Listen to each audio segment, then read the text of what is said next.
大家好，先同大家即係講一個坦白啊，劉教授明顯就係要開立法會嘅重要嗰啲事務，佢就係過嚟，所以咧我就即係幫佢叫做咩啊？叫暖場，同大家傾下偈。劉教授係我老師，OK，佢係香港史嘅老師。當然我喺電台、電視好多節目都會邀請劉教授同我哋一齊去做相關嘅部分。所以我都一直都好認識或者熟悉佢啦。亦都係我好多同香港歷史有關嘅嘢都係受教於佢嘅。最初都係佢帶我哋去屯門啊、元朗嗰啲各種嘅廟宇啊、圍村啊，一路食嘢啊。請我哋食嘢嘅時候一路教。食下食下呢啲香港史就食咗落個肚裏邊啦。大概係咁。暖場呢，就又叫做如果喺宋明話本呢，又叫德勝頭回。德勝頭回即係話呢，榕樹頭講古啦。大家可能坐喺度啦，有先有後入場，同而家一模一樣。可能有啲人就幾分鐘後入，10分鐘就入。所以呢，嗰個正話正式嗰段話本呢，就好多就唔會一開始就講，就會一開始嘅時候呢，就講一個德勝頭回，講一段短啲嘅古仔。然後呢，先至講正話嘅。呢段嘅德勝頭回呢，喺話本裏邊呢，就會隱含住同個正話之間呢，有一個連結嘅關係。我呢，就跟翻呢個宋明話本嘅嗰個傳統。所以呢，即係我自己去睇呢個書嘅時候呢，可能我都有啲嘅感受，或者我睇得好急㗎，呢本書新鮮滾熱辣。佢叫我嚟幫忙嘅時候，即刻就去睇睇。亦都有一啲嘅句子呢，我覺得都幾值得係分享。所以要去就借住呢個機會，我可能有3-4個字到啦，就可以分享下我對呢本書嘅感受，當係一個評説都好。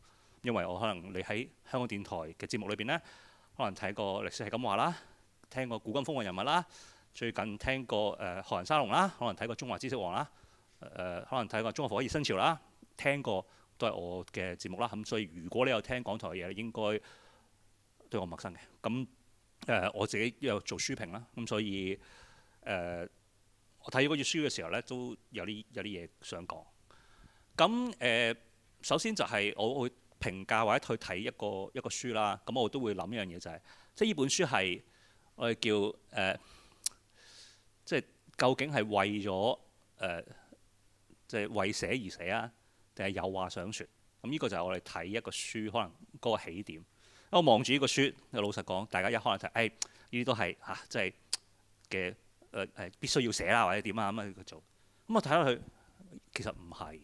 我發覺呢，裏邊有好多嘅好點講啊，即係我覺得佢喺對個時代整個嘅氣氛環境裏邊有一個視野同埋前瞻性嘅觀點呢，喺呢本書裏邊呢係見得到。以我對劉教授長年嘅認識呢，我亦都見到佢嗰種。即係我哋叫學者嘅人間情味咧，喺呢個書裏邊咧係睇得到。呢個其實係同其他即係大膽講，同其他可能同類型嗰啲書有一啲關鍵或者基礎嘅唔同，可能就喺呢一度咧係見得到。佢借住呢個書講嘅係所謂嘅軟實力啦。軟實力喺觀念方面咧，其實好容易理解嘅係嘛？硬實力同埋軟實力，硬實力就係基本上就係講緊所謂嘅船堅炮利係嘛？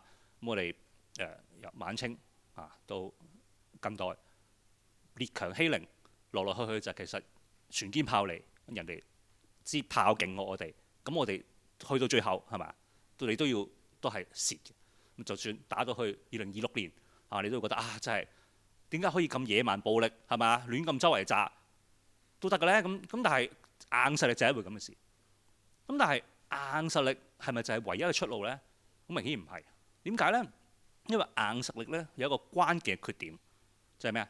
你用硬性嘅武力、軍事力量，OK 去達成你嘅目標，你係會將對方趕走嘅，即係佢係唔會服你嘅。你今次打贏我，我咪即係點啊？冇辦法啦，我只能讓步。但係我只要有機會，OK，我拳頭硬起上嚟，我就會再同你去爭鬥，OK。所以硬實力本身咧，背後隱藏住一個咧所謂嘅推元素 ，OK， 即係推走對方嘅元素 ，OK。喺書裏邊咧，佢有講得好清楚。我話軟實力咧就唔同啦 OK， 大家都可能聽過軟實力㗎，但都唔係啲咩深刻嘅，即係好深嘅字係嘛？文化啊、藝術啊、音樂啊，甚至乎流行曲啊、漫畫啊，各種嘢都可以係軟實力，係咪？飲食都可以係軟實力。咁但係軟實力得意之處係咩呢？佢係會拉你過嚟，即係咩意思啊？即係話你會因為中意嗰樣嘢而越嚟越喜歡嗰一個文化、嗰一個國家同埋佢背後嘅歷史，你會更加認同佢嘅語言文字，你會更加認同佢嘅價值觀，你會更加認同佢嘅制度。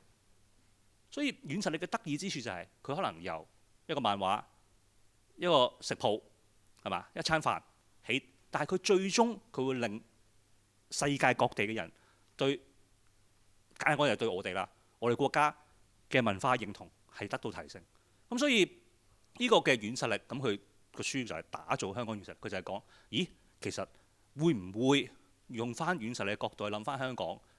其實我哋而家有啲乜嘢 ？OK， 或者第一個就係我哋曾經點樣嚟，我哋而家有啲乜嘢，並且我哋將來可以發展啲乜嘢，就係一個咁樣嘅角度嘅書。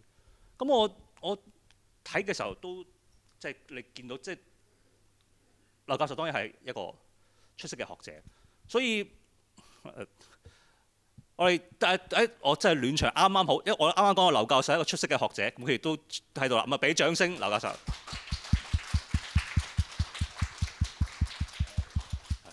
我補埋個尾句，啊！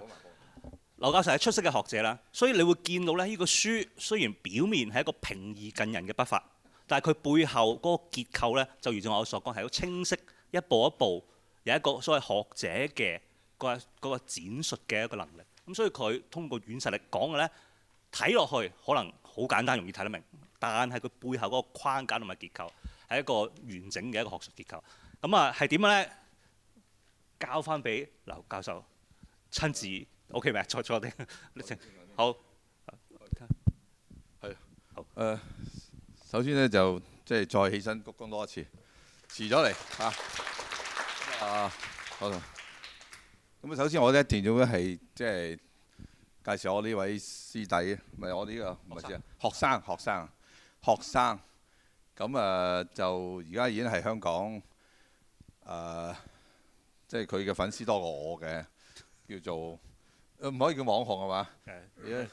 呢個好重要嘅即係電視節目嘅主持人嚇。咁大家夜晚咧就未瞓得着嘅時候咧，經常都見到佢嘅喺度主持一個叫學人沙龍嚇。咁我都上過去，相當有趣。同埋我覺得呢啲咁嘅節目咧，就即係當然我哋香港有睇電視嘅習慣啦。咁同埋有唔睇電視嘅習慣啦。咁於是睇電視嘅習慣嘅時候咧，呢啲節目係去唔到大家習慣睇嗰啲台嘅。咁唔睇電視嘅習慣就更加唔使睇啦嚇。咁有一個唔知在座有冇啲香港電台嘅朋友喺度？如果有咧，真係都要再次反映一下。香港電台咧就採取咗一個咧，就其實唔係幾妥當嘅政策，就係嗰啲產品係1年就下架嘅，係咪啊？係。即係變咗我哋以前咧就話喺重溫咧，我哋可以重溫好多嘢嘅。而家你重溫咧，1年之內好快都去重溫喎，然後最好就儲起佢咯。如果唔係咧，你要喺個大海撈翻佢出嚟嘅嚇，喺個海撈出嚟，咁撈到幾多嘢就睇你功力啦咁。咁呢個係有啲遺憾嘅嚇。咁所以曾博士嗰啲有啲精彩嘅節目咧，就撈啲出嚟儲起佢，慢睇就啱㗎啦。咁今日咧就好多謝曾博士，就係好叫做喺一個非常之緊張嘅狀態底下咧，抽1個鐘頭過嚟呢個幫我手嚇。因為而家喺個收生嘅緊張時期嚇。咁我咧就真係好點講咧，都唔可以話無奈嘅，就即係計唔到屈指一算唔到今朝11點開，即係臨時緊急特別大會。咁要喺嗰度咧就做咗應該做嘅嗰個工作，然後就飛奔過嚟啦。咁係嚟到就聽到曾博士提到小弟個名啊。咁不如我講本書咯嘛。喂，你隨時即係好似主持人咁樣嚟插入得㗎啦。呢本書個名咧係好精彩嘅。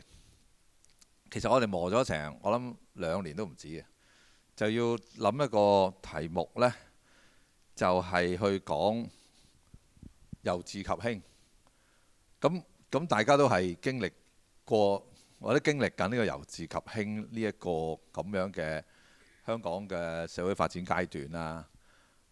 嗱，有少少情況我真係可能要講一講嘅就。曾博士係年輕有為啦，咁所以佢嗰個經歷咧同我經歷係有啲差距嘅。咁我諗在座都有啲幾資深嘅朋友喺度，同我差唔多經歷過嗰啲咁嘅日子。即係有時候我哋諗翻轉頭咧，就算得乜嘢？以前嗰件真係勁啊，真係。又或者我哋今日覺得唔係咩嘅，係因為我哋人在其中。你翻轉頭再睇呢，可能若干年之後，哇！乜當年有啲咁嘅嘢發生過㗎，係嘛？咁特別有時我喺院校工作呢，有時即係院校好多每年都重複㗎。咁曾博士都經歷過每年重複嘅活動，你覺得又係呢啲咁。但係對於新嘅同學嚟講呢，每一個呢啲我哋每年重複嘅，譬如迎新啊，又會宿舍住啊，上莊啊，搞呢搞路呢，都係新鮮到不得了，都係人生裏邊一個好重大、好重大嘅一個腳印，同埋呢係感受好深嘅，係嘛？咁我喺嶺南做咗幾十年社監，我永遠都解決唔到個問題，點解啲同學上莊會上成呢個樣嘅？咁最有趣嘅都唔怕講嘅就係呢，我哋啲莊裏邊呢，居然有一個外務秘書喎，即係有主席、內部副主席、外務副主席，有個秘書啦嚇，整個莊咁就 OK 啦。然後有個外務秘書，咁我同佢哋練咗好多年㗎啦，就我呢個外務秘書做咩嘅？佢哋知我永遠第一句就問有冇外務秘書嘅？你哋有做乜嘢嘅？咁當我知佢做乜啦？你知唔知㗎？唔知咧。嗱，呢啲即係你冇上過莊做外務秘書。但係我冇做過外務秘書，點即係覺得都冇乜外務，都唔知點解會有個外務秘書。係嗱，首先第一事冇即係大學一個學生組織有咩外務呢？係嘛？咁然後呢，即係你諗都諗唔到外務秘書嚟做咩嘅？外務秘書係跟住個外務副主席出去開會嘅，就幫佢處理嗰啲會務。我話嗱，我衰衰地，我98年入去做分區會，我一個人去開會啦，當然唔使講啦。跟住04年做區議會，我做到副主席啦，都係一個人去開會。咁後來即係中間我去好多即係政府啲公職，包括最惡啃嘅城規會。城規會啲文件多到呢，就多過立法會嘅。咁你都係一個人去㗎嘛？咁我幾時有個咁樣嘅 luxury 有個人坐喺我後邊叫做我嘅秘書，幫你磨墨，幫磨墨係啊，做書童就即係拗晒頭嗱。但係對佢嚟講呢件好重大嘅事情。好啦，咁拉遠咗啦，你翻到呢度呢，其實有啲似我曾經講嗰堆嘢，就係呢：喂，我哋係有香港係有軟實力嘅，同唔同意啊？當然同意。係咯，大家都同意啊嘛。咁喺邊呢？即係你人在其中呢，你唔知嗰啲軟實力軟喺邊度，究竟係唔係實力嚟㗎？係咪？有時候我哋去睇人哋容易睇啲嘅，睇自己好似有啲難度。咁本來呢本書應該係舊年發生嘅。咁舊年呢，我同中華啊黎總話：喂，書展前我哋策劃呢本書啊。我話：喂，大佬唔好咁啦，到時你出咗之後，我冇得繼續跑。呢本書又唔知點嘅喎，晾住喺度，係嘛？我有得繼續跑，啲人就話：喂，你揾本書嚟做勢啊咁。我話不如等多年。難過講緊換屆選舉啦。係咯。嗱，咁等多年咁，我唔喺度啦，我冇得玩啦，咁咪唔好出咯，唔好搞我啦，係咪先？我喺度啦，咁 OK 啦，咁我今年出啦。所以呢件事呢，我係諗咗唔止2年嘅，應該係舊年之前啊。咁但係呢個題目呢，實在太辣啦，真係我被即係抽中咗一個咁嘅題目。本來我應該係講下教育咪算數咯，係嘛？係咯，高等教育咩都好啦，整個咁樣拗到頭都爆埋，咁最後整本書出嚟就係跟呢本啦。所以呢，第一件事呢，真係要請各位在座嘅多多指教。我諗黎老總呢，當時一定係講話鵬哥你又非遺，又樣樣都得，咁你梗係做軟實力啦，咁就肯定就成功。嗱，呢個呢係一個好大嘅誤會嚟嘅。即係我其實呢，就係、老實講，呢咁多年呢，就係做埋晒啲叫我哋叫不務正業嘅嘢嚇，真㗎。即係佢哋知道我哋喺大學正行係做啲咩嘅。嗱，呢個亦都係我目前呢，同呢個裏邊呢，其中一個 chapter 係有關嘅一個好深嘅思考。不如由嗰度講起好嘛？因為呢好難講話由邊度開始講起嘅呢本書。係第7章係嘛？嗰個北部都會區嚇。我思考啲乜嘢呢？點解我同不務正業同我呢樣嘢有關係呢？大家知道喺大學呢，即係香港嘅大學，如果你有你自己或者係你有朋友親戚喺大學裏邊做我哋呢行，即係叫做喺裏邊教書啦、做研究啦，你就會明白一個道理呢，就係裏邊有裏邊做呢行嗰個規矩，就係有表現啦，係咪啊？阿曾同學而家變咗曾博士。你讀書嘅年代呢，即係喺嶺南讀書嘅年代呢，我哋經歷過一個過程嘅，就係由唔知嘅點搞，去到而家知點搞啦。唔知點搞就係話，譬如一個助理教授入咗去啦，佢點會變成咗副教授變咗教授呢？中間歷程係相當漫長同埋艱巨複雜。咁喺我即係入行嘅年代呢，就係啲章法係幾年變一次啦。咁跟住人變啦。咁啲龍門搬嚟搬去啦，咁樣總之你係唔知點搞嘅。最後呢，大致上都係大家都好確定一樣嘢，就係寫論文、發表、研究成果係最重要，亦都可能係唯一高層會考慮嘅一個問題。好啦，咁跟住同呢個北都有乜關係呢？嗱，我已經即係脫離呢個輪迴㗎啦，我已經不再受呢個咁樣嘅輪迴嘅即係牽繫嘅。咁但係呢，就我諗一樣嘢，就係呢件事唔係關乎個人，亦都唔係關乎大學本身佢究竟係唔係有個咁樣學術地位，而係關乎我哋香港嘅北部都會區未來嘅建設，亦都係讓成個北部都會區呢，係將我哋呢個軟實力呢個3隻字就濃縮咗擺咗喺裏邊。即係可能我講大咗啦嚇，因為我講呢堆嘢呢，又唔係個個有好似我咁樣嘅反應嘅。咁有啲覺得好似大咗少少係嘛？其實我再講一次咧，即係 reface 一次。香港我哋今天坐喺度呢，2026年嘅7月17號，我哋要思考嘅問題就係跟住我哋點走啊嘛？香港嗱，我成日認為呢，我喺香港出世，我到今天呢，我已經睇過香港無數嘅即係危機啊！危機到英國都話要走人嘅1967年呢個係事實嚟嘅。即係英國喺1997撤退之前嘅最接近佢撤退嗰日呢，就係67之前呢，就係佢撤退咗嘅，就冇得搞啦。日本仔打到嚟就唔退唔得啦。咁係1941年嘅12月25號投降撤退咁樣。咁再之前再數去前邊呢，就係省港大罷工㗎，係嘛？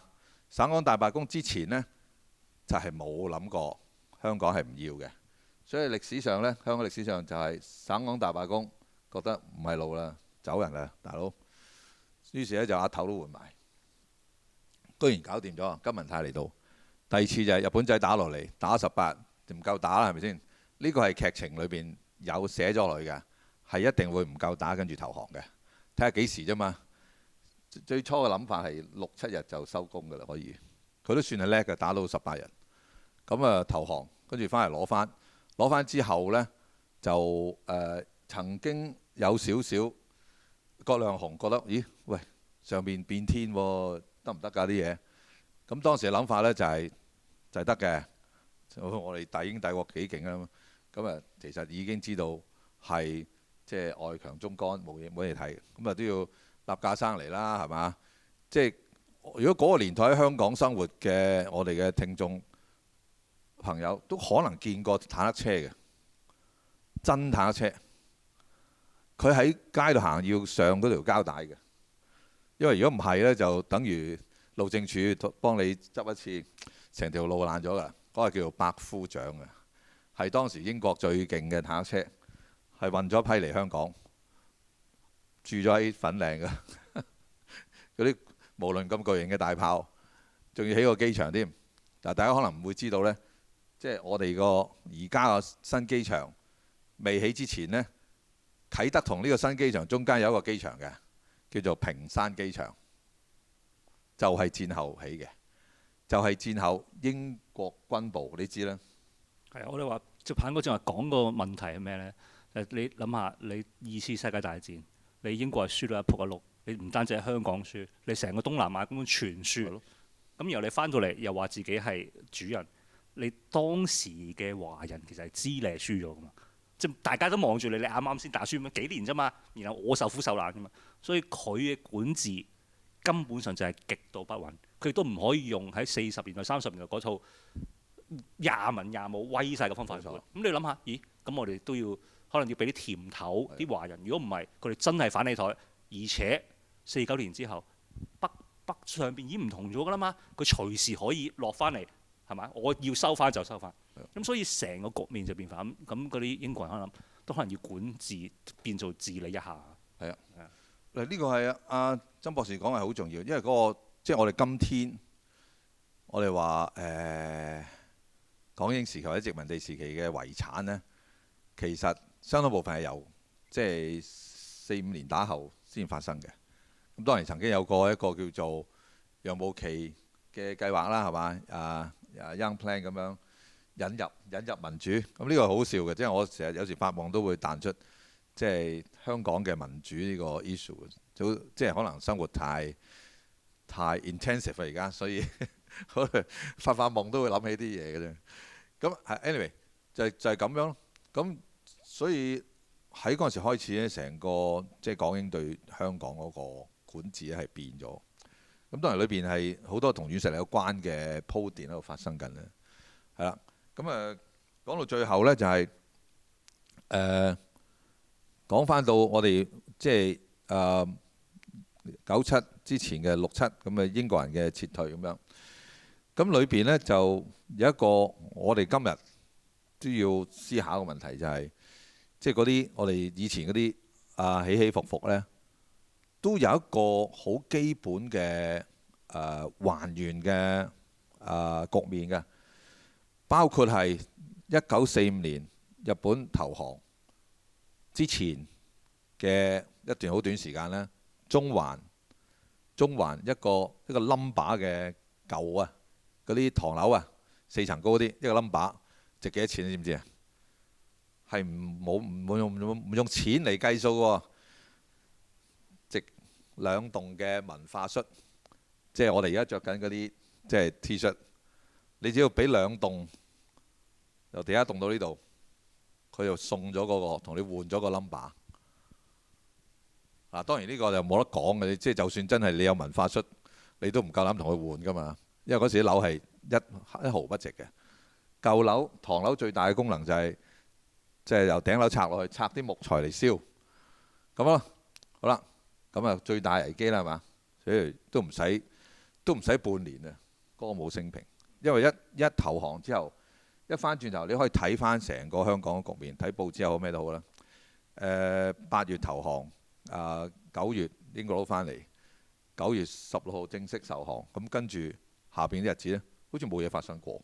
當然啦，就周街去執翻晒嗰啲古靈精怪嘢啊，有啲炒出嚟已經係變咗骨頭㗎啦，咁嗰啲都要處理嘅。但係整體生活經濟翻轉頭砰砰聲，香港係當時我哋叫遠東仲係第一個 recover 到嘅城市唔係新加坡，新加坡仲係一鑊粥嗰時，係嘛？然後一路67暴動，又係一個即係財富大轉移啦。即係大家可能如果有經歷過67暴動嘅朋友就知道，當時即係同我哋有啲關係嘅，即係有嶺南。因為67年暴動之前呢，地產界、銀行界、商界、乜界、物界嘅領頭嘅人物都係嶺南嘅，包括今天嘅大昌地產。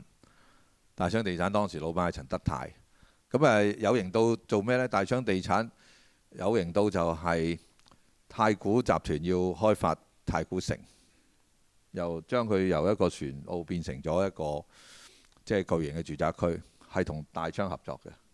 所以太古城最早嗰幾棟嘢係大昌做嘅。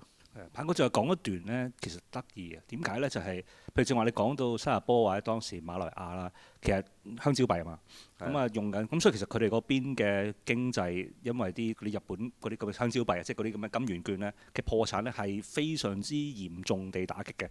咁啊當時偏郭學年自傳啦，咁郭學年當時就喺當地就即叫做係因為咁做咗啲買賣，咁啊佢嘅第一桶金就係咁嚟。咁但係當然亦都有好多人係受害者。咁呢個係即係而香港好明顯就係比較成功地 recover。咁但係馬來亞嘅回復可能要再遲，可能好5至10年，佢哋仲有其他 struggle，但係今日講唔到。咁但係另外正話彭哥講嗰樣嘢得意就係，可能佢想帶俾我哋睇就係，咦好幾次譬如40、50年代或者20年代三班大罷工，甚至去到6、7，我哋會覺得係香港玩完。Okay，但係可能劉教授想講嘅就係，唔單止係冇玩完，仲係日常生活嘅回復，比我哋每一個人以為嘅都快。可唔可以咁？係啊，係。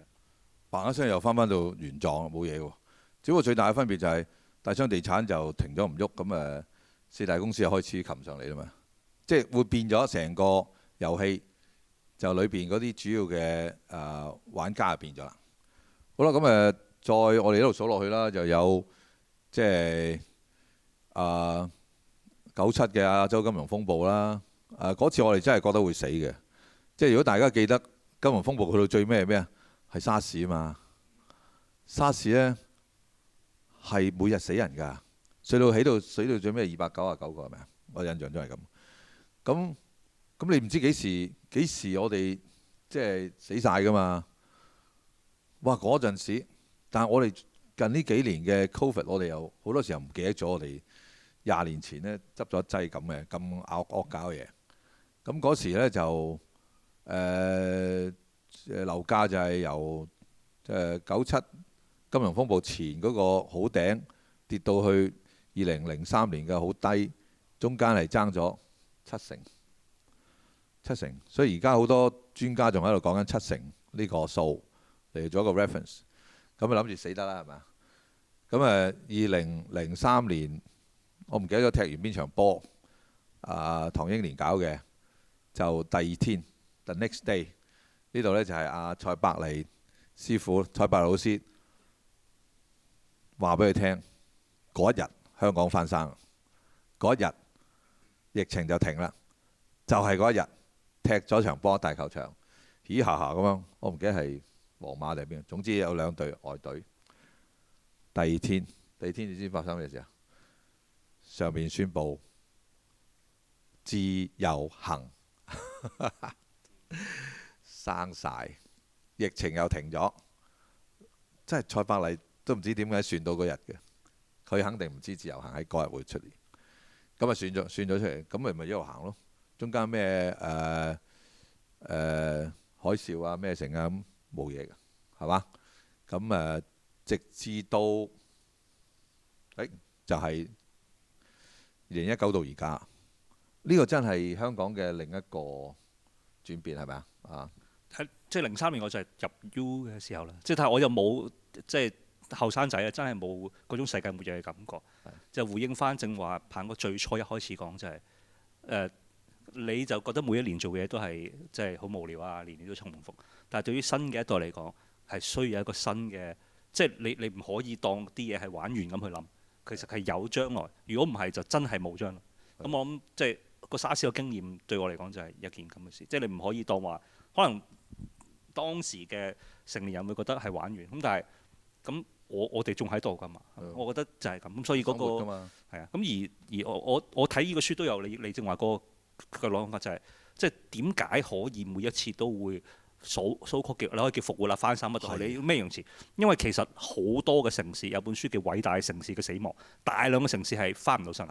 其實咁多次嘅翻身嘅城市唔多，即係除咗頂尖嗰 so called 嗰10個8個大城市係有咁，其他好多城市都係會衰落、會毀滅、會成為即係荒草一般。係咯，成為我哋歷史學家研究嘅對象啊嘛，因為佢已經不存在啊嘛。嗱係嘅，嗱我講咁多嘢咧，即係俾大家即係叫做即係溫故知新嚇，即係之後我哋已經行過嚟。咁去到近年呢，我哋開始明白一個道理，咦好似即係冇嗰支歌仔唱啊！香港係福地啊，我哋點都要好。但係呢，就幾年前呢，就出咗個北都。嗱北都即係大家又要講講嗰個背景啊！即係出北都之前呢，都有一大堆嘅其他嘅嗰啲即係同發展有關嘅項目落實。最大嗰個就係明日大嶼，係嘛？即係大家都感覺到，咦？我哋嘅土地空間嘅利用呢係重要嘅，因此我哋需要即係擴大呢樣嘢，係嘛？同埋即係核心位置唔同咗啦，即係以前可能我哋留低嘅好多叫陸地或者空間嘅地方，其實係同內地之間有個區隔嘅，即係保持一個距離。咁呢個即係當然係英政府留低嘅一啲事情。咁但係而家唔同，咁我哋冇嗰啲地方，其實已經諗法都唔同咗。我哋都唔一定要揾中環嚟做核心，咁可能個核心會有變化。係啊，咁我覺得你正話講第7章，佢其實有一張地圖，我覺得好好。劉教授呢個，佢指出咗北部都會區其實係2個我哋而家 develop 得好好嘅人口大鎮，即係上水系統同埋天水圍系統。咁我哋成日都喺度話啊嘛，我哋細個都話天水圍悲情，我當時喺嶺南悲情啊悲情啊咁樣，03沙士之後乜都悲情㗎啦。咁你唔俾佢有公開，咁梗係悲情。咁但係如果有北都，會唔會就有大變化呢？咁我就覺得。佢呢個佢第7章嗰度，佢係一種前瞻性去講，其實有好多路可以行嘅。希望講對。嗱老實講啦，即係大家可能如果你關注下小弟嘅動態啊，或者關注下呢啲即係政府嘅動態，你就知道我係明日大嶼一個好忠實嘅反對者嚟嘅嚇。我由 day one 就反對到今天。點解呢？我呢度都講過，我喺嗰邊都發表過我嘅即係言論，就我哋成個新界咁大，係嘛？即係嗰啲地方，即係好似用北區某位大哥嘅講法就話：哇！你幾萬張數都數唔到個人，咁你走去填我哋個海做乜鬼啊？真係你嗰射到周圍都見唔到個人嘅地方，你唔可以用，就去搞嗰度。嗱，呢個好明顯呢，就係即係。嗰啲叫做即範式轉移嘅過程裏邊呢，就總係有一批人呢，就會喺前邊嗰個範式裏邊呢，係跳唔翻出嚟，諗唔通係嘛？即係佢仲係嗰個諗法，嗰個諗法你曾經講咗嘅，阿曾祥講咗就係留翻個 buffer 喺北邊，即係嗱你唔好講到咁咩啦，抗共拒共啊乜乜物呢啲嘢。都未必係咁樣，而係覺得即係我哋頭先我講嗰堆歷史，由1841啦嚇，英國佬擒上嚟霸咗個地方，一路去到1997，我哋係唔知點喺我哋血液裏邊呢，就留咗一種嘅我哋嗰種嘅自信，由嗰個自信轉化為嗰種自滿，即係覺得我哋呢樣嘢就全世界最好。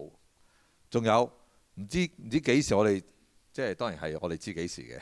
就累積咗對我哋北邊嘅同胞嘅嗰種嘅特殊嘅眼光，或者嗰種嘅視覺去睇佢哋，於是覺得唔好同佢哋黐埋一齊，唔得嘅，我哋嘅溝淡或者唔掂，總之幫唔到我哋啦。對當時英政府嚟講咧，絕對係防華嘅。咁你諗下，人口又多，有咁強大嘅力量喺北邊，佢真係的確係。想收回就可以收回嘅，如果不計代價，任何時候都可以收回，冇得打嘅。咁所以佢同其他佢世界其他地方嗰啲咁嘅管制唔同，因為其他地方佢都係如取如攜，基本上真係冇對手。但係面對住中國，佢係完全唔同嘅玩法。咁所以佢有咁嘅所謂防守性都有啲原因。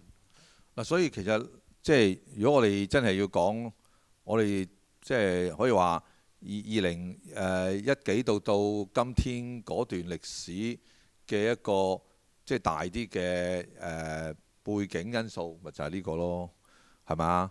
即係你因為有咗呢個打咗底，先至有我哋咁多年嚟嘅，譬如當年嘅殖民地官員，或者過渡咗到特區政府嘅某一啲前朝嘅官員，佢哋有嗰種想法，係嘛？然後亦都通過我哋嘅教育體系啊，我哋嘅即係文化體系或者社會體系呢，就將呢啲咁嘅信息呢，就即係散佈去新一代，包括你啦。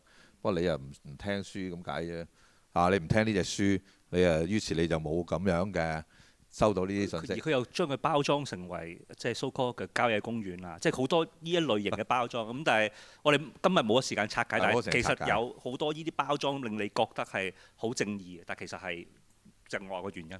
即係下一本書應該就寫即係拆彈咁嘛，係嘛？即係拆呢個港英嘅炸彈。計時又好，唔計時好啦，總之有好多嘅。咁下一次先算啦。咁於是咧就咪有呢種環境咯。嗱，咁我哋去到最近呢幾年真係2019真係大鑊到不得了啦，大家身在其中都係啦。咁我就喺嶺南嗰時，我係即係一個好大願望就係，喂，你唔好打爛我啲嘢，大佬啊嚇！打爛我啲嘢好惡搞喎。你嗰啲黑色衫嘅人唔好走入嚟啊！即係我哋。力求，因為有一段時間係得校長同我兩個人喺學校住咁滯嘅，咁啊，我哋喺度日日咧就攞住個手機，大家互通消息，由朝到晚，擘大眼就睇，喂，有啲咩醫鬱啊，我哋要跟進，係好攰㗎，真係唔係講笑。咁啊，大家都知道，我都俾人圍到，有次圍咗幾粒鐘都唔知結果會點嘅。好啦，咁啊過咗之後呢，進入去呢個即係由亂及由治及興呢。我就睇咗樣嘢呢，就係我哋今日要講嘅嗰個北都問題。即係北都，我係今年上半年去兩會開會呢，就更加即係叫做加強咗我對於呢件事嗰個認識。就係北都唔係淨係香港嘅北都，係國家嘅北都。嗱，呢樣嘢呢，一定要認識嘅喎。咁因為有香港呢個，有香港就係有香港嘅軟實力，你先至可以令到我哋呢個北都呢片土地呢，係成為唔單止全國啊，係地球上邊唯一僅有嘅一片可以要嚟做啲咁嘅嘢土地。所以 that's why 夏寶龍主任嚟咗幾多次啊？你可以計下數嘅，佢由上工到今天。喺就北都呢件事情，佢嚟咗幾多次，講咗幾多嘢，係嘛？咁啊，去到今年兩會我就好清楚。咁啊，正中我哋即係我本人嘅嗰個行業啊，我哋嗰行呢，就係教育、科技、人才一體化推進，就係咁樣啦。咁原來呢，教育同科技同人才係黐埋一嚿。呢個就係我哋呢幾年呢。終於喺北都兜兜轉轉，係嘛？北都記得大家記得提出嚟係阿林鄭特首最尾嗰一年嘅，好似係11月嚇。我記得好清楚就係當時規劃署長凌家勤喺拱出北都之前，我大概2個禮拜前同佢傾過食飯傾過偈，食完飯冇嘢做，我哋就喺度吹水話：喂！咁大嘅新界，你唔好搞明日大嶼啦，搞新界啦。新界北幾多土地？因為我喺新界，我喺屯門做咗咁多年嘢，每次特別早期啊，早期我哋叫西鐵嘅，唔係叫屯馬線啊。我搭西鐵喺度日日都望住啲一大片綠色嘅前景，後邊有啲好尖嘅一支支嗰啲高樓大廈，嗰個係深圳。即係我搭西鐵嘅同深圳嘅中間係一片綠色，冇嘢嘅。點解唔用啊？係嘛？咁阿 KK 就好過癮嘅，嗰度咧好多嗰啲咩保育啊、剩啊啲圈框，啱啱侵。咁我唔知嗰時佢已經畫緊嗰幾個圈啦，定係佢都未畫嗰幾個圈。Anyway， 佢最尾就係終於畫咗出嚟啦。前事就唔好搞佢啦，出嚟就好啦。但係出嚟呢，由嗰陣時林鄭特首到舊年啦嚇，兜嚟兜去都唔知講乜，講到呢度有大學城啱啱啊，咁最近呢就最精彩，大家睇到係大學城由100公頃變成幾多啊？300公頃變成1000公頃，特首最尾就出嚟執多劑㗎。我哋其實係可以仲多啲，1000 plus 咁滯。哇！越講越大喎，但係淨有香港咁大喎。係啦，係啱喎。因為點解？因為成件嘢呢，嗰個重點呢係去咗大學城區係嘛？即係用大學城嚟推動北都發展啊！呢個同你最初唔係同我哋政府最初嘅諗法，或者大家喺即係公開嘅資訊上面嚇係咯，你印象都係點㗎？開翻個咪，俾嗰啲自由行過嚟買嘢啊，有啲科技城啊嗰啲。最初係咁噶嘛。嗱，最初未畫句圈嘅時候，你咪喺皇崗有幾個4大公司只有2間公司落咗答啦，就當然係即係黯然退出啦。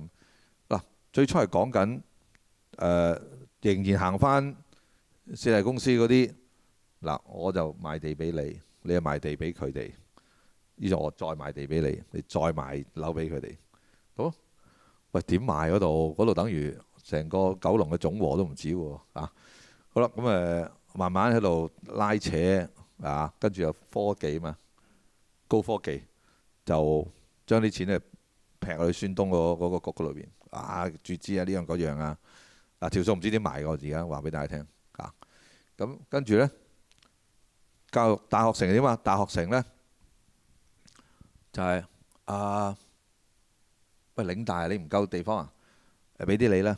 哦，浸大你想成間搬啊？睇下點搬。即係類似，只不過係話喺現有嘅大學嘅用地上邊呢，俾多啲你咁樣。但係俾多啲你，我做乜要喺度啫？我喺薄扶林，你做乜叫我去新界啫？係咪先？啱嘛？薄扶林你俾翻薄扶林我咪好咯，唔係冇地㗎，係嘛？咁嶺南你俾翻附近啲地我咪得咯。我哋最近㗎啦，最近洪水橋㗎啦，係嘛？好啦，咁到最後呢，最近係真係唔得啦。我哋係原來係產學研、政產學研投一體化推進。嗱，呢個呢，我最近呢係開始好唔遮掩咁樣就去講呢個問題嘅最核心之中嘅核心嘅動力喺邊度嚟嘅？嗱，講到之前，大家講大家都認識嘅，我哋叫矽谷啊，係嘛？上面叫硅谷係嘛 ？Silicon Valley， 矽谷係點樣嚟嘅呢？係史丹福大學一個叫做，即係我哋大概相等於我哋嗰個叫做知識轉移 （knowledge transfer），做嗰啲專利嗰啲嘅部門呢，係搞出嚟嘅。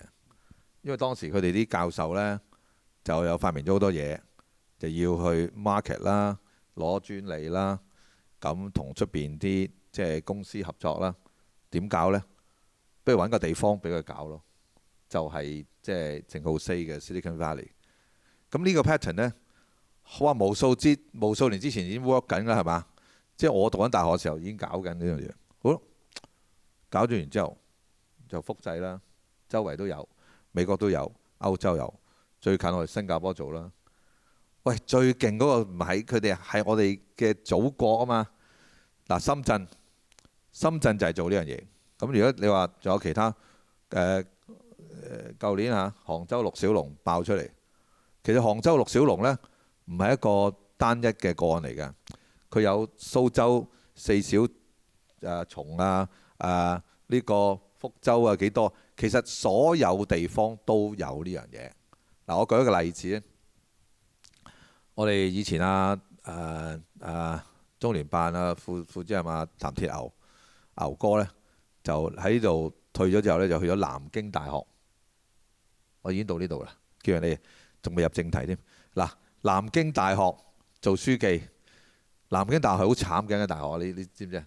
即係佢喺建國之後呢，就將佢由中央大學啦嘅綜合型嘅大學拆咗出嚟，嗰啲咩理工科啊咩走位晒，變咗即係啲文理科喺度，即係好傳統嘅學校，咁冇得發圍啊嘛，所以走去蘇州開個新校區，就不再重複南京校區嗰啲學科。蘇州啲咩呢？全部係對住蘇州嗰個科技園嗰啲產業，新到你都唔知咩嚟嘅。要補充就係、即係蘇州呢，好多時都包括香港，大家都唔知點解佢咁強嘅。但係蘇州呢，其實喺好多我哋叫 B2B（business to business） 或者工業嘅零件啊技術裏邊呢，基本上每一個鎮都係世界第一。但係佢哋因為唔對我哋平時，即係我哋唔會無啦啦買零件噶嘛，咁所以我哋係唔知佢有幾強。但係其實佢基本上每一個鎮都係頂尖，可能同其他幾個大城市有得困嘅工業實力。咁所以蘇州係一個隱藏嘅即係王者嚟嘅，大家留意下就會知嘅。嗱，仲有一樣呢，我哋最近呢幾年都講一樣嘢，世界百大係嘛？哇！香港有5間世界百強大學，其實你喺中國由南到北、東到西嗰啲，我哋講緊啲產業園同佢楞住嘅大學，當然有清華北大呢啲世界百強啦，但係有好多係世界唔知幾多強嘅、唔強嘅嗰啲，一樣黐住喺度，一樣推動緊個產業發展㗎嘛。咁即係話呢，即係大學呢個角色呢，係近呢20年喺中國呢，係即係嗰個轉變演繹得淋漓盡致。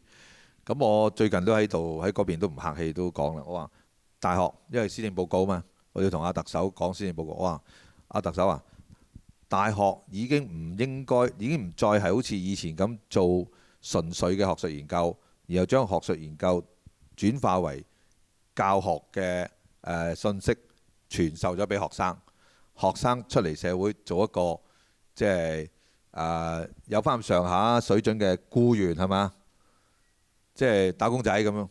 咁呢個係以前嘅，譬如公務員啊咩都。我話今天嘅大學呢，就係佢應該負一個好重大責任，佢會推動整個將佢嘅研究成果注入去產業，推動整個經濟向前走。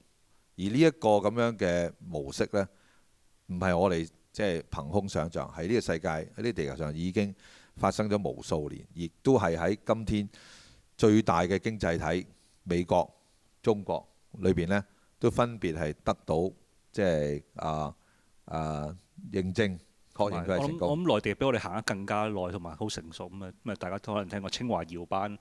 清華遙班嘅顧問團，基本上全個地球所有最強嘅嗰啲 IT 公司，咩 Google 嗰啲嘅一班顧問，佢哋就係望住啲 Year One 學生，喂，呢個不如留俾我啊！就係要掹佢。咁所以你做到咁嘅話，其實個世界就會認識你呢個地方。係啦，咁於是我最後呢，就係諗下，喂，嗰個推動北都向前走嘅最重要嘅即係動力喺邊度嚟呢？其實就係我哋嘅香港嘅大學嘅嗰個教授啊，佢哋點樣將佢嗰個即係聰明才智、研究成果擺入去啊嘛。咁今天係擺唔到嘅，sorry。點解？因為今天我哋有一個叫做教資會底下有個研資會啊，研究資助局啊，研資局裏邊呢，佢 set 咗啲規矩，就我哋大學教授嘅研究嘅成果點樣咩狀態嘅成果先至係可以計入佢條數裏邊，然後先至可以係去分佢嘅錢。咁啊，我呢個叫做 RAE 叫 Research Assessment Exercise， 係嘛？而呢一嚿嘢亦都係正話阿劉教授講嘅，同一間大學升學啲老師升等嘅關鍵咯。所以其實就係通過咁樣嘅一個循環，係嘛？你不得不去跟住佢。冇錯。咁裏邊呢，其實係要求咩？要求我哋啲老師，譬如由助理教授、副教授、副教授做教授咁啦，係要滿足係喺世界頂級嘅學術期刊上邊發表論文。咁當然有啲行業，譬如歷史咁呢，你又要有書。咁啊有啲 book chapters 都計嘅。總之係要去嗰個級數。中文唔計。就係好長時間啦，即係佢直情咁樣啊。係。中文呢，後來都計啦，就都係要world class 即係 top journals 咁樣。咁嗱呢件事對我哋行家嚟講一啲障礙都冇嘅，一啲困難都冇嘅。寫文章出書有幾難啫？於是咪寫文章出書咯。咁只不過係我哋嗰個系統呢，就自我圓滿咗之後，我哋係冇益到其他人嘅，因為我哋寫完嗰本嗰個論文發表咗，就擺咗個書架上邊。杭州陸小龍講咗句嘢呢，就好精彩。佢話：我哋冇乜特別㗎，我哋咪就係即係完成咗由書架到貨架呢個過程咯，係嘛？佢哋原來呢就係周圍呢，由杭州市政府帶頭，佢哋周圍去抄人哋個書架，有啲咩筍嘢，哇筍啊呢個嚇咁啊寫完咗㗎啦，冇嘢跟㗎，又冇 patent 又冇剩，即係冇專利冇剩。唉得啦，我哋嚟執埋嚟繼續喺嗰個研究嘅發表成果上面推進落去，將佢變成產品推出市場，就係咁簡單咋？你估有幾難啊？係嘛？一啲都唔難。咁要肯做，有人做。係要你個機制係令到我哋八大院校又好，自資院校又好，嗰班坐喺度成日用個腦去諗呢啲嘢嘅人，將個腦嗰個思考方向轉咗去嗰度啊嘛，係嘛？嗱，而家好抵死嘅啫！我最近有同事話俾我聽，佢要申請叫做 tenure 嗰個叫做咩啊？終身聘用。咁因為佢今年攞唔到嗰個 GRF 啊，GRF 係一個叫做研資局底下嘅研究資助嘅一個經費個 grant， 佢攞唔到呢個呢，就連入門申請都唔使啦，即係冇資格嚟。即係譬如一般有啲學校隱藏暗間就係3+3啦，咁啊3年即係一張約，3年就咁。如果6年你都唔能夠攞到 tenure 咧，就拜拜嘅。咁所以嗰個壓力就好大。咁啊，所以我寧願寫一本書冇人睇，擺喺書架嚟攞咗個 tenure，都唔會同業界有任何關係，亦都唔會嘗試書展你講個 talk，唔好搞咁多，我搞掂個 research ground 先。咁你會發覺嗰班人就嘅壯年咧，就係基本上大家係見唔到佢。即係嗰個，譬如話嗰個 GRF 呢 GRF 係好簡單，譬如你攞到20萬，即叫攞到嘛，俾個 tick 你。但係你同時咧，可能喺呢個同時喺出邊呢，有個即係私人嘅企業或者係政府部門嘅，總之唔係研資局嘅嗰個經費嘅即係贊助，可能講緊500萬，嗰個唔計數咁樣。但係嗰500萬呢，最後係會轉化成為某啲產品嘅，咁當然大家會比較容易知道係嗰啲即係科技有關嘅啦。但係喂，呢啲都係產品嚟㗎嘛，係嘛？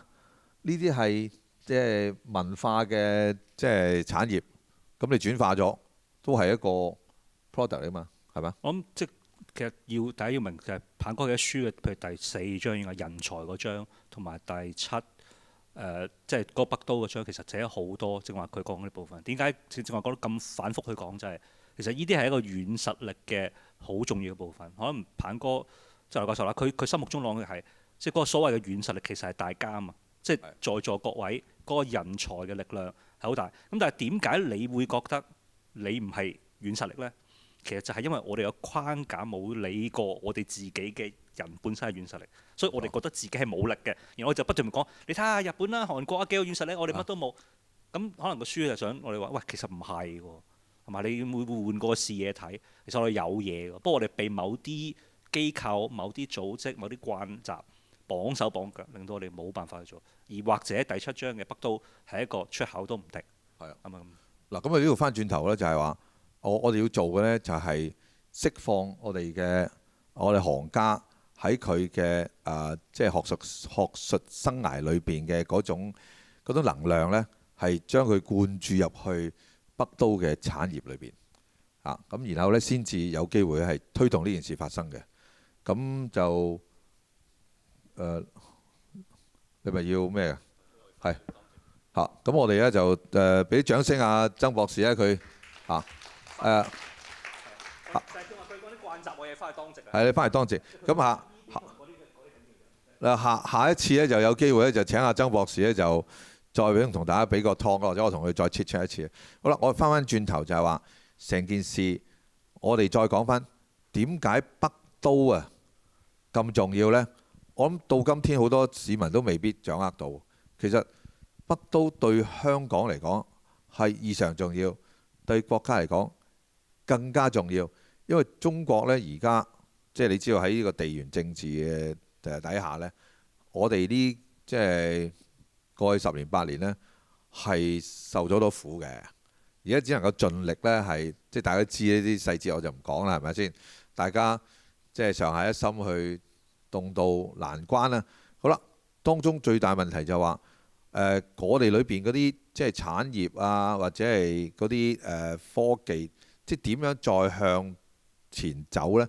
其中有一樣嘢就必須同國際呢係緊密地呢係裏邊互通一下。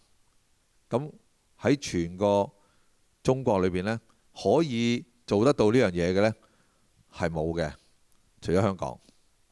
即係你好難想像話美國啦、歐洲啦、以色列嗰啲頂尖嘅科學家同埋佢團隊，同埋佢楞住嘅嗰啲產業，係會好欣然咁樣拉隊走上去上海，同上海市政府傾下，我哋一路落地，我哋啲大學教授啦、專家啦、我哋啲老闆啦、我哋啲研究人員，我哋落地係唔得嘅。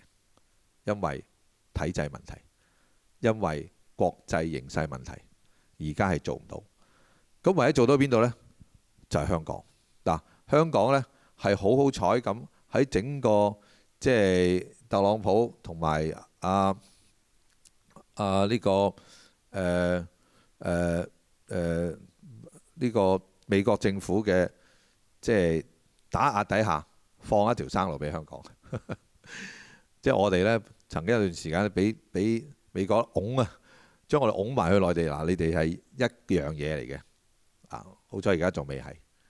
咁未係有啲咩好處呢？我裏邊都講咗。香港呢，其實係一個即係中國大陸係冇嘅嗰啲基本嘅體制，就係一國兩制。嗱，點解我哋內地嘅官員由上到下經常講一國兩制呢？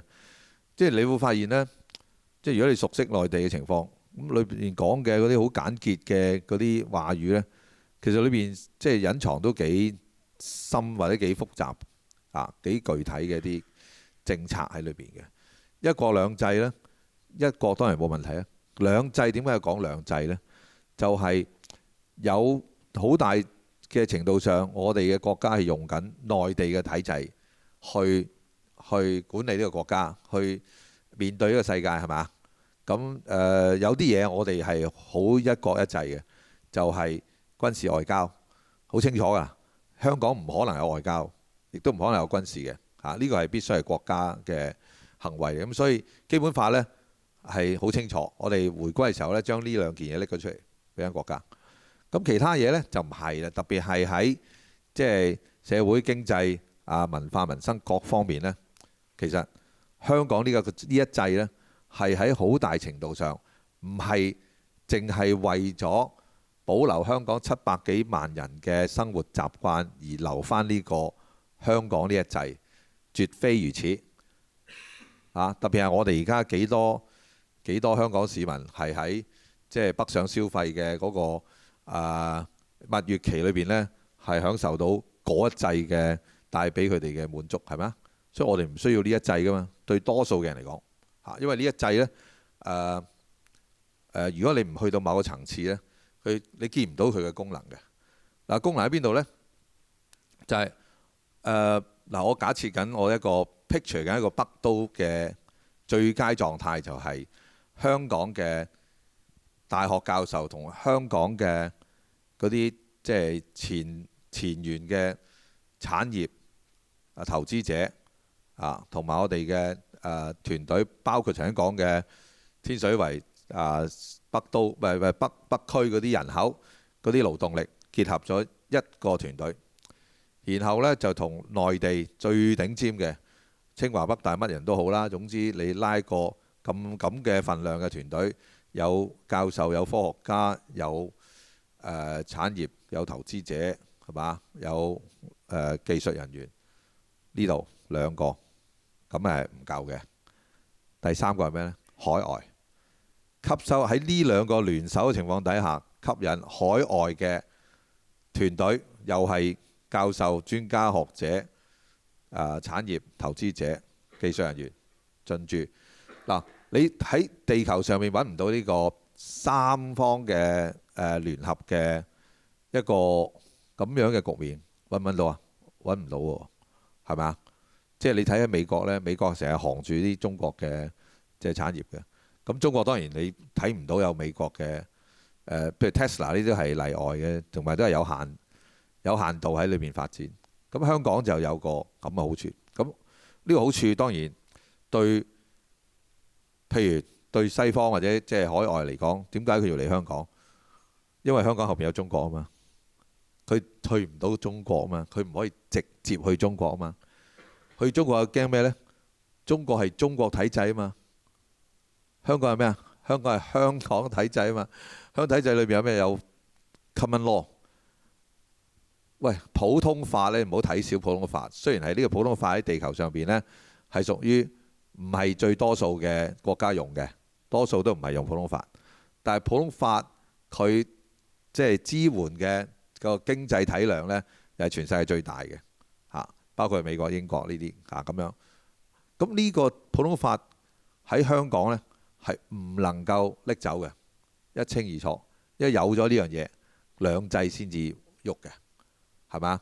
好啦，由普通法帶出嚟嘅所有嗰啲國際接受嘅標準認證都喺度發生。所以個調解院擺喺香港，你擺喺香港先喐得噶嘛？國家嗰個千祈唔好以為香港啊，唔好以為係我哋嘅調解院，係國家嘅調解院擺咗喺香港，你先至有咁樣嘅可信性喺度操作啊嘛。咁當然呢啲就係好明顯嘅制度上邊嘅一啲嘅軟實力我哋擺咗喺度。另外就係香港有港幣，係嘛？呢個國際流通嘅貨幣。最近我都同內地啲高人呢係交流過，就話即係人民幣嘅不斷嘅壯大同埋發展呢，係中國未來要走嘅一條重要嘅道路啊！咁亦都睇到呢，即係美元呢喺好多嘅市場上邊嘅即係減退呢，都係而家目前睇得到嘅全球嘅現象。咁我就問一個好簡單嘅問題：喂，既然我哋國家咁睇重人民幣，喺方方面面去慢慢去即係分享咗曾經係美元獨霸嘅一個世界市場，咁點樣睇港幣同美元掛鈎啊？咁係即刻轉，呢個一國兩制嚟嘅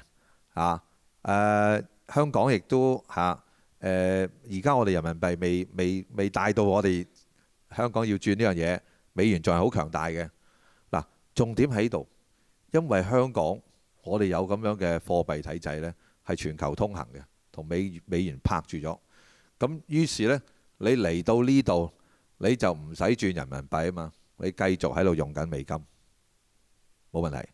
當然亦都有我哋嘅保險啊、融資啊、方方面面嘅國際嘅標準喺度。呢樣嘢係令到我哋北都變得係即係絕無僅有，係嘛？炙手可熱，亦都係中央點解會咁重視我哋？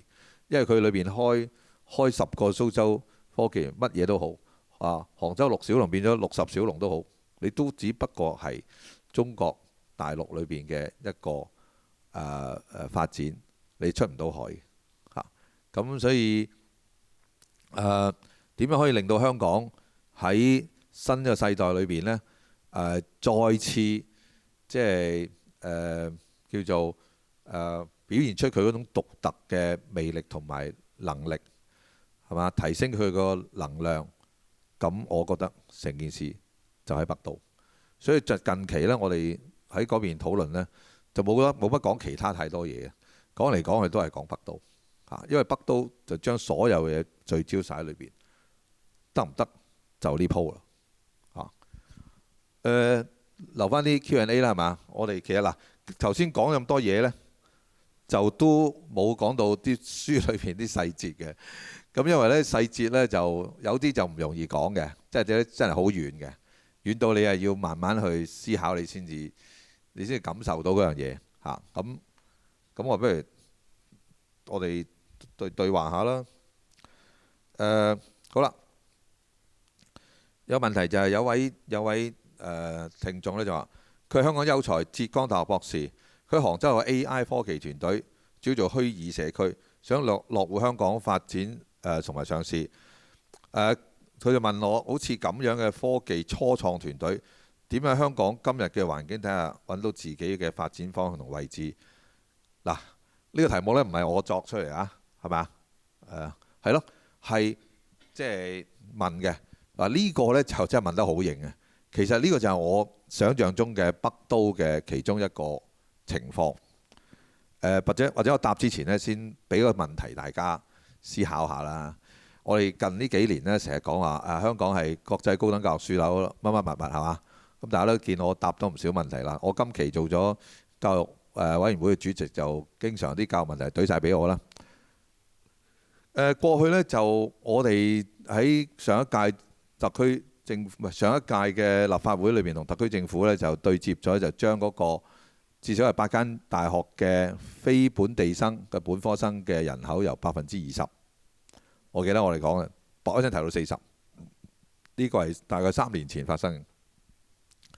咁啊，上一年呢，就施政報告呢，就嗱，我諗好多人都講啦，但係我自己講咗啦，當面我就提出提升呢個比例嘅，咁就特首同意。佢問我，喂，升到幾多先啱啊？我話升到100都冇問題㗎，特首，我哋食得落㗎。100個，不如咁啦，你逐個10% 嚟啦。嗱，你俾多個10% 我哋先。佢同意咗，所以今年呢，嚟緊呢個9月呢，我哋收緊呢批學生呢，係50%嘅。咁於是乎啲朋友啊、記者朋友就話：喂，我發現呢，你收翻嚟嗰啲即係非本地生裏邊嘅90%都係內地生喎，咁點樣叫做國際高等教育樞紐啊？嗱，我而家個標準答案係咁嘅，大家同唔同意就你自己諗啦。我話我哋只不過係即係追隨住我哋啲西方嘅前輩國家，佢哋都咁收學生噶嘛。牛津劍橋、英國、耶魯、哈佛、美國係嘛？加拿大、澳洲、紐西蘭，佢收翻嚟嘅非本地生嘅大部分都係中國學生。咁我哋都係咁收啫嘛，有咩咁特別啫？我揾唔到一個地球上有一個國家佢收嘅非本地生係好少中國學生，好多歐美澳紐加嘅學生，我睇唔到喎。咁啊，就係啲記者就唔再問啦。的確係如此啊嘛。咁呢度呢，我哋就覺得咁都唔係路嘅。咁你即係都冇辦法只即係為自己去做一個解答香港點解可以做一個國際高等教育樞紐呢個問題啊嘛。嗱，我俾大家一個題目啦。如果你係假設你係美國、加拿大、英國啊、澳洲、紐西蘭呢啲，即係西方先進國家嘅高中生，你點解要嚟香港讀大學？如果你係佢哋嘅大學生，你點解畢業之後你想嚟香港讀碩士、讀研究生？係咪啊？你唔知點答嗰啲問題，係咪先？嗱，你話我哋香港有好好大學，我哋香港大學好得過哈佛、耶魯、劍橋、牛津咩？係咪啊？好唔好得過啊？嗱，暫時根據其中一個排名，港大排11，但係你翻去呢，如果你得閒，你翻去揾 AI 又好，你幫佢炒埋嗰4個呢，至少嗰4大排名炒埋一碟之後，拉條數出嚟，原來我哋呢，香港前100強一間都冇嘅，我哋一間都冇。咁至少如果我係即係歐美澳紐加學生，我去嗰度前100強嗰度是但揾間讀啦，唔少係自己嘅，係嘛？即係美國最多啦，唔使講呢樣嘢。點解我要嚟香港？係咪啊？周總係咪啊？你要諗清楚，即係我哋香港係要識得回答呢個問題，而答出嚟大家講，係喎。真係因為呢個原因呢，我係美國學生，我係英國學生，我係歐洲嘅青年，我都嚟香港，係嘛？嗱，我有答案㗎，唔知大家有冇啊？不如睇下你分享下你哋嘅諗法啦。啊，係咪有咪可以俾佢哋㗎？我哋互動下好嘛？啊，金總，喂，有冇諗過呢個問題先？即係大家有冇諗過點解我哋即係海外嘅嗰啲發達國家嘅學生要嚟香港讀書先？嗱，我唔係話中國唔發達嚇，但係我哋香港中國學生去留學係全球現象嚟嘅，有部分嚟咗香港係好合理、好自然嘅。冇啊，不如我答咗我個答案啦。嗱，如果香港可以提供一個方便，就係我係高中生，我嚟呢度讀大學，我喺讀大學嘅過程裏邊，我可以參與，譬如北都嗰個整個轉化正產學研投嘅轉化過程裏邊一個好少部分，哪怕我係一個禮拜我有5個鐘頭喺裏邊實習，係嘛？最好就係我有半天喺嗰度喺個機構裏面實習啦，然後我係有機會呢，係大學畢業之後呢，除咗去呢啲有頭有面嘅公司上班，我亦都有可能好似呢位浙大嘅博士咁樣，我有機會落地香港做個初創，哪怕我係幾個黃毛小子，就好似阿汪滔當日咁樣，係嘛？攞住隻好似我哋玩具反斗城買翻嚟嗰個無人機咁樣飛走去做初創，係嘛？點解呢個咁好呢？因為呢個後邊呢，唔係香港咁巴閉，後邊有個祖國啊嘛，有個中國喺度啊嘛。即係話，如果我喺香港讀書，我有咁嘅機會，然後有咁嘅一條線，可以將我嘅即係聰明才智，通過我嘅表現同埋通過我嘅初創嘅投入，而可以連接到內地。喂，咁我可能係第二個汪滔喎，係嘛？呢啲機會喺美國、英國、澳洲、紐西蘭、加拿大，喂唔容易有嘅喎，啱唔啱啊？好啦，呢個就係我嘅即係答案。咁當然啦 ，undergrad 係咁啦 ，postgrad 就更加唔同啦。如果我嚟讀博士，我已經係可以通過讀博士呢，係同一個即係正產學研投嘅咁樣嘅團隊係合作緊。我一半係做緊學術嘅研究，一半係做緊一啲落地嘅轉移。咁又係咪好到不得了呢？背後又係我喺度融資啦，係嘛？我有我嘅嗱，有啲人好驚嘅西方社會入到中國，你有啲咩發明呢？第二日已經見到你個產品都未出嚟，佢已經出咗嚟啦。即係我哋有版權嘅保障啦，係嘛？有法律嘅保障啦，我哋仲可以通全世界啦。咁係咪一個好大嘅誘惑，可以令到嗰啲學生諗下？咦，如果佢留喺佢哋自己國家，佢冇呢個優勢，去邊度都冇，係香港先有，咁咪嚟咯，係咪嗱？我覺得呢件事呢，我哋嘅特區政府呢，同中央政府應該攜手向呢個方向即係去發展。所以頭先嗰個問題呢，呢位浙江大學博士呢，我當答咗你㗎啦，係有嘅，香港應該向呢個方向發展。好，下一位有冇？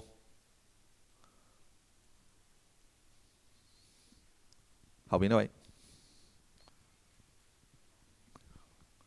我都想，因為今日係書展咯，羅教授，即係想問下，其實書展你覺得係打造香港軟實力方面啊，係扮演咩感覺或者咩角色？同埋你嘅書裏邊都有寫到藝術節同埋藝無疆嘅個藝術節啦，跟住你可唔可以講下文化方面嘢咯？去香港去做啲咩嘢咁樣？唔該晒。係好嗱，我覺得成件事咧，你即係問得好，就係即係呢個書展就係軟實力中嘅軟實力嚇。但係呢個軟實力咧嘅實力係唔容易，就好似大隻佬咁樣俾啲肌肉你睇嘅，而可能係一個即係深藏不露嘅氣功大師咁樣。即係佢啲功力咧係好柔軟咁樣伸出嚟。嗱，裏邊呢，我覺得就係翻到嗰個問題，就係香港有個獨特嘅，即係喺成個地球上邊，我哋係一個立足點，我哋周圍都係地球上邊最巨型嘅板塊，包括係政治、經濟、文化、社會各方面。咁喺文化藝術方面呢，我哋其實係有少少係即係浪費咗我哋嘅咁樣嘅一個基建嘅，係嘛？即係我哋即係國家都睇得到啦，國家都睇得到香港有咁嘅條件，於是呢，就俾咗個任務我哋叫做中外文化藝術交流中心，係嘛？咁呢個中心呢，之所以定位喺香港呢，咁唔係冇原因㗎。嗱，你可以試下呢位朋友，你可以試下將香港就同中國由北京到上海到廣州、深圳呢度排落去嘅城市逐個嚟 PK， 好容易啫嘛。嗱，大家 PK 下，我哋喺搞書展、搞藝展，係嘛？搞文化嘅國際性嘅文化活動，你 PK 下啦。我哋係冇得輸㗎，因為我哋呢度係冇限制㗎嘛。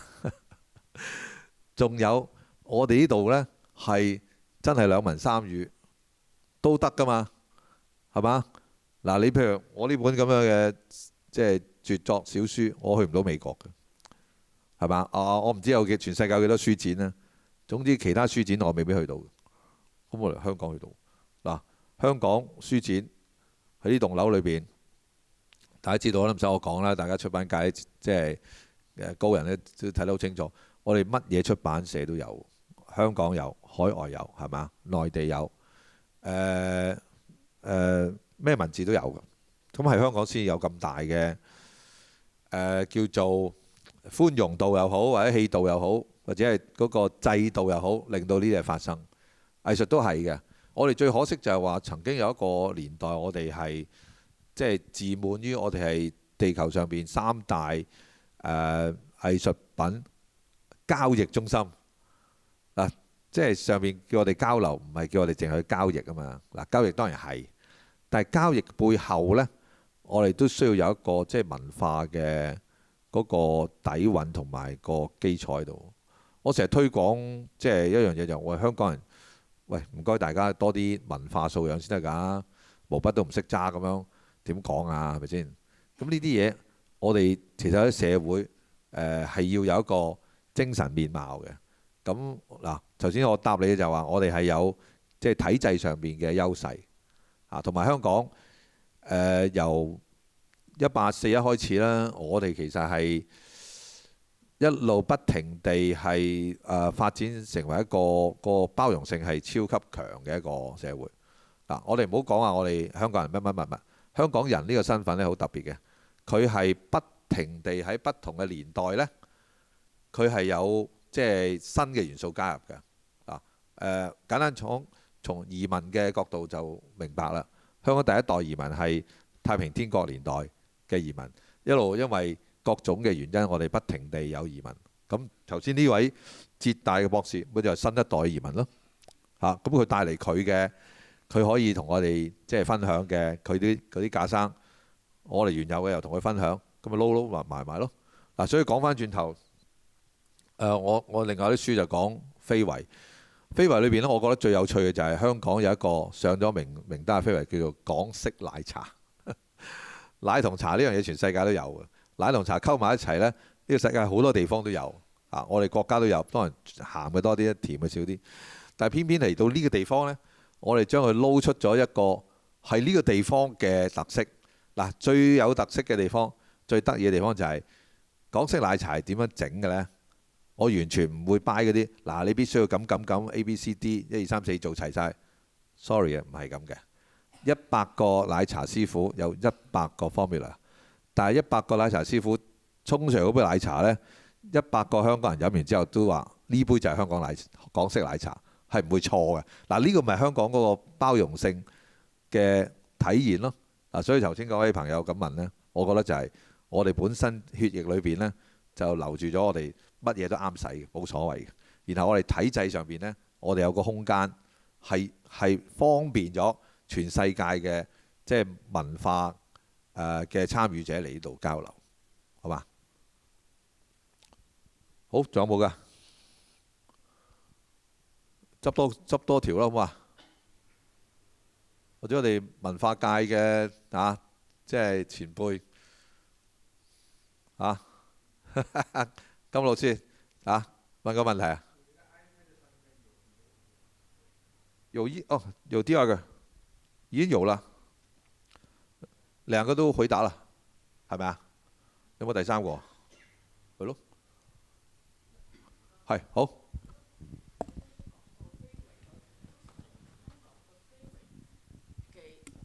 而家都講係有啲困境啦，同埋咧之後咧，如果發展落去啦，其實你覺得係最緊要嘅，又做到啲咩嘢咧？哇！非遺而家一啲困境都冇喎。阿特首喺今年係26年啊嘛，佢喺24年嘅施政報告裏邊呢，就即係我哋當年係搞咗個小型嘅非遺6月，大家都有去過啦，3天喺饒宗頤文化館，跟住呢就夾咗阿文體旅局長嚟剪彩咁啊！哇，柴娃娃就寫咗喺個施政報告建議書俾咗特首，佢又睇喎，跟住就話好，我哋就咁啦，我哋以後每年嘅6月就叫非遺月，哇！咁大隻蛤乸，好啦，咁你嗱嗱就要填滿佢咧。咁我哋舊年係做咗第一次填滿咗，中間呢，我係堅持咧，因為我係為食嘅，我堅持必須有一個非遺宴喺度。咁啊，整咗個非遺宴食咗一次。咁今年係第二年呢，就做得好啲啦，都係30日。咁我非遺宴都做得好啲啦。今年呢，就有局長、文體旅局長親自嚟食，右邊就係局長，左邊就係常秘。幾個議員，包括飲食界梁進啊、旅遊界啊、江文偉，食咗一餐差唔多20圍嘅非遺宴，開心到不得了。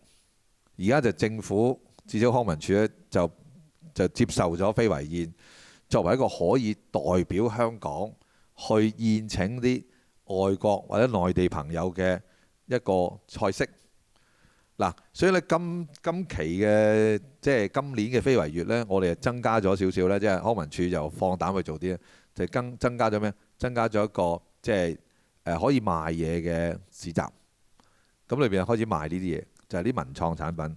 其中一樣好受歡迎嘅就係嗰啲叫做旗袍上嗰個花紐啊，我哋特別拎咗出嚟作為一個單獨嘅一個非遺項目。咁而家變化萬千，咁啊除咗女士身上邊嗰啲當為飾物之外呢，就可以喺其他地方出現嘅。嗱，我點解覺得呢樣嘢大有可為呢？就係其實非遺呢，將來係會扮演一個好重要嘅軟實力嘅角色，就將香港嘅整體嘅文化呢，係即係用一個平台去浪翻起佢。就係我哋唔係再係講我哋有 Art Basel 啊，係咪啊？書展啊，咩呢啲係高大上嘅嘢嚟嘅。咁啊，書展都落到地下啦。但係我哋調轉呢，非遺係咩？非遺係從下邊上去嘅。非遺就係我哋日常生活嘅精華嘅結晶同埋傳承。咁呢度呢，我哋下一次要做咩？下一次要做，譬如我講我自己就搞緊非遺宴啦，非遺嘅飲食啦。咁另外呢，就係好多即係非遺嘅文創係絕對可以發生嘅。咁頭先嗰位朋友，如果你有興趣，你可以去點呢？去睇睇香港周邊嘅地方，譬如內地啦、台灣啦、新加坡啦、日本、韓國、以至東南亞。香港做文創，特別係非遺嘅文創，喺整個呢個板塊裏邊呢，做得最差嘅。做得最差即係意味住咩啊？意味住大把空間可以做上去，你都唔使諗點啊，你就抄人哋得㗎啦。人哋點做你點做。嗱，重要係咩？重要就係我哋嘅政府必須有啲即係辦法配合。譬如舉例啦，而家我哋啲公營嘅街市嗰啲檔口冇人租啊，嗰啲私營嘅商場，包括葵涌係嘛？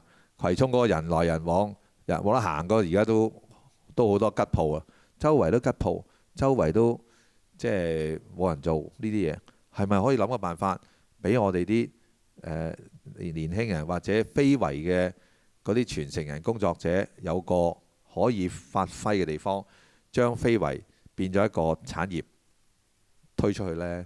我覺得係可行嘅，好嘛？好，咁啊，時間都差不多啦嘛。